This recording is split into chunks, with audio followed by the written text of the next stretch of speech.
Bonjour, je suis Peyobam et je vous souhaite la bienvenue dans ma Gear Room.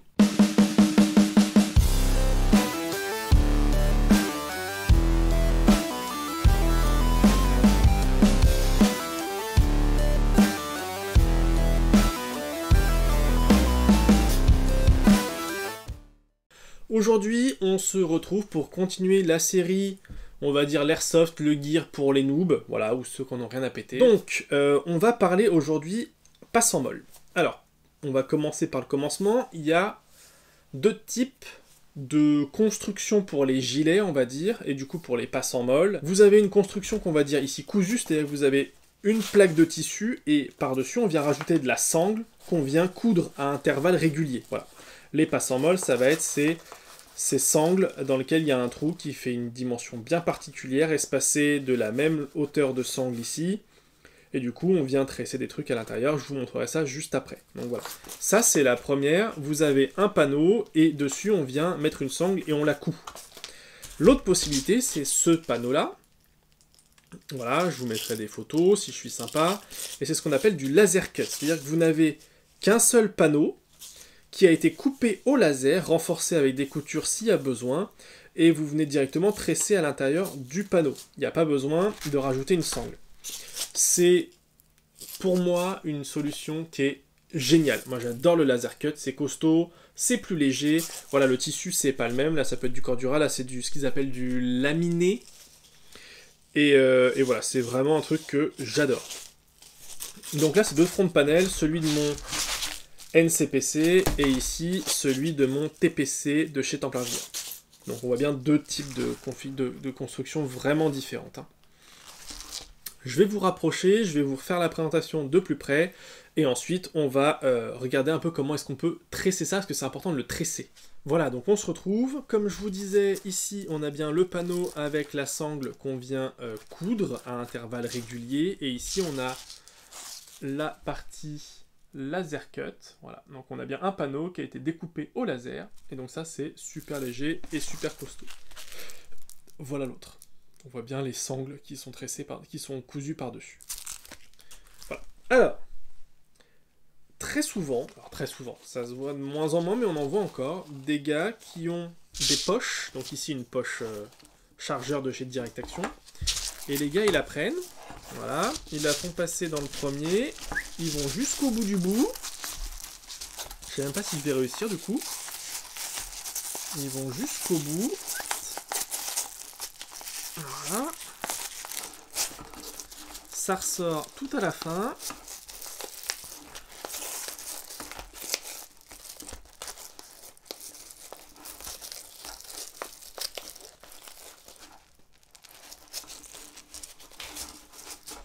voilà, et ils te refoutent ça dedans, soit avec le velcro, soit en le remettant dedans comme ça, soit avec le bouton pression.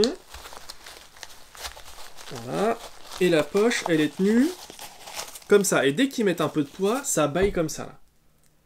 Là. Ça faut pas faire, c'est pas fait pour, hein, clairement. Donc je vais vous montrer comment est-ce qu'on tresse une poche. Donc, on va essayer de refoutre ça dedans, à peu près correctement. Voilà, hop, alors je vais le faire sur celle-là parce que je préfère perso, mais voilà. Donc ça, on estime hein, que c'est la même chose que ça. Voilà. J'ai ma partie, on va dire, rigide qui est ici, et ma partie souple qui est là. Donc moi, mon but, ça va être de tresser la partie souple, ok? Donc ma poche, elle vient comme ceci, et j'ai ma partie souple qui est là.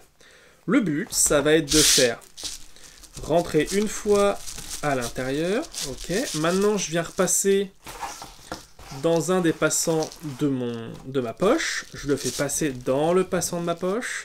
Et ensuite, je viens le remettre sur celui d'en dessous. Voilà. Une fois qu'il est passé sur celui d'en dessous, voilà, hop. Sachant que là, il a pris celui de la poche. Donc la poche est comme ça. Hop, je viens repasser dans le passant suivant de ma poche. Clac, et ensuite je le refais passer là-dedans. Voilà. Et une fois que ça c'est fait, hop, je viens le sécuriser ici avec un bouton pression. Là, Voilà, et là c'est tressé. Là c'est tressé, ça tiendra, ça bougera pas. Donc maintenant que je vous ai montré avec ça pour le tressage, je vais essayer de vous le montrer avec celle-là, en espérant que vous voyez quelque chose. Donc ici j'ai ma poche. J'ai dit, je prends donc mon brin, et je viens le mettre dans le premier passe-en-molle. Une fois que ça c'est fait, voilà, je viens passer mon brin dans le passe-en-molle qui est disponible, donc celui-là. Voilà. Je le passe dedans. Je le fais ressortir.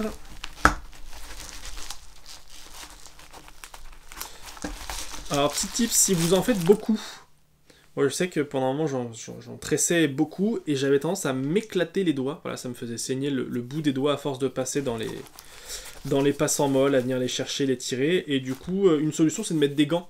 Gants type latex, machin, noir, là, ceux qui sont super, enfin bien épais. Et du coup, ça évite de niquer les doigts. Voilà. Quand j'ai beaucoup à faire, généralement c'est ce que je fais. Donc, et une fois que je l'ai fait passer dedans et que je l'ai ressorti, hop, je viens le serrer dessus. Du coup, là, je vois que si je présente les deux, voilà, j'ai mon brin qui va venir naturellement, si je les colle, se présenter devant un nouveau passe-en-molle. Je vais le faire passer dedans. Voilà, je le fais passer dedans. Je le fais ressortir sur le passe-en-molle, clac. Voilà, hop. On tire pour tout serrer. Une fois que c'est serré, hop.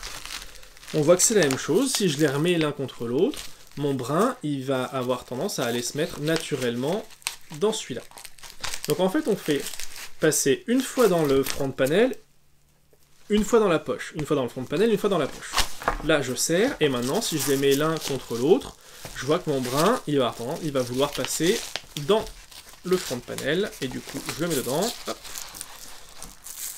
On le refait sortir, voilà. Je suis pas sûr qu'on voit grand chose sur la vidéo, je suis désolé. Mais voilà, le but c'est bien de le tresser. Si je trouve un petit schéma, je vous le mettrai aussi. Et une fois que ça c'est fait, on voit que les deux sont là, et pour le sécuriser, là j'ai une partie rigide que je viens remettre dans ma poche. Dans les passe-en-molle de ma poche, voilà, ici là, j'ai mon passe-en-molle, et là je viens le remettre dedans, jusqu'au bout, et voilà. Et j'ai même une petite languette ici qui va dépasser, et quand je vais vouloir l'enlever, j'aurai juste à tirer sur la petite languette. Et là maintenant, on voit que c'est... Je suis pas sûr que vous verrez grand chose, peut-être par là plutôt. Voilà, là c'est vraiment tressé de chez tressé, ça bougera pas du tout. Voilà, ça bougera zéro là. Et donc ça fait que votre poche est bien solidaire de votre front panel ou de votre cummerbund ou de vos passes en molle. Et ça bougera pas du tout, il n'y a aucun risque que ça se barre. Ça c'est cool. Et pour l'enlever, bah même chose, hein. Ici je vais prendre le petit ergot qu'il y a là, le petit morceau de câble, je tire dessus, clac, ça me le fait sortir, et après je détresse. Voilà, je tire dessus, je le fais ressortir. Voilà, et du coup je fais passer dans l'un, dans l'autre. Ça se détresse généralement plus facilement que ça se tresse. Voilà, hop, et on continue, je le refais passer dedans.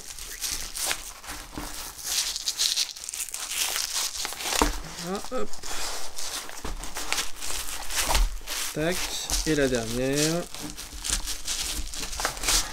Voilà. Donc ça c'était une petite vidéo, hein, vraiment rapide, mais c'est important de bien savoir tresser ses passes en molle et ses poches, parce que ça évite qu'elles se baladent, ça évite qu'elles se détachent, ça évite d'avoir du jeu partout, voilà. Quand tout est bien collé et tout est bien tressé, généralement c'est plus confortable. Et c'est plus sécurisant, donc faites-le. Voilà, c'est vraiment tout ce que je peux vous dire. Faites-le, c'est vraiment du gain à tous les niveaux. Confort, sécurité, donc il n'y a plus qu'à. Et bien écoutez, j'espère que cette courte vidéo du gear et du coup là du système Molly pour les nuls vous aura plu. Si c'est le cas, n'hésitez pas à lâcher un like et un commentaire, à partager la vidéo, à vous abonner à la chaîne et activer la cloche de notification. Dans la barre de description, vous retrouverez le lien vers la page Facebook, la page Instagram, ainsi que la playlist Le Gear pour les noobs. Eh bien, la roue du forçage est maintenant terminée, c'est tout pour moi, fin de communication.